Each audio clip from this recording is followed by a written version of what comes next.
Azərbaycan Qazaxstanla bütün istiqamətlər üzrə qarşılıqlı fəaliyyətin möhkəmləndirilməsini hədəfləyir. Bunu Prezident İlham Əliyev Astanada Qazaxstan Prezidenti Kasım-Jomart Tokayevlə təkbətək görüşü zamanı deyib.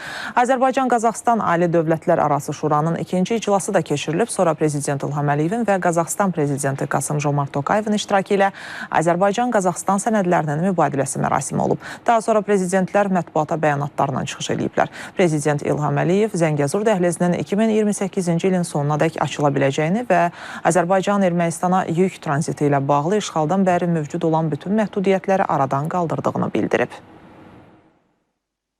Azərbaycan ərazisində istər avtomobil yolu, istər dəmir yolu inşası gələn ilin ortasına başa çatacaqdır və əmin edirəm ki, digər ölkələrin ərazisində də işlər bu cür sürətli gedəcəkdir və belə olduğu halda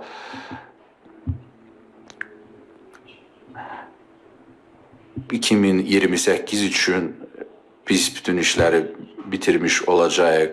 Bildiyiniz kimi Washington Summitinin ən mühüm nailiyyətlərindən biri TRIP adlandırılan beynəlxalq rifah və inkişaf layihəsidir və Prezident Trump bu layihə öz adını veribdir və bu bir daha onu sübut edir ki, bu layihəyə böyük diqqət olacaqdır və bununla da orta dəhlizin daha növbəti bir marşrutu, Zəngəzurdan keçən bir marşrutu olacaqdır və orada yük aşırma qabiliyyəti 15 milyon ton olacaqdır. Onu da qeyd etmək istəyirəm ki, Azərbaycan Ermənistana olan yüklərlə tranzitin məhdudiyyəti aradan qaldırdı və ilk belə bir yük məhz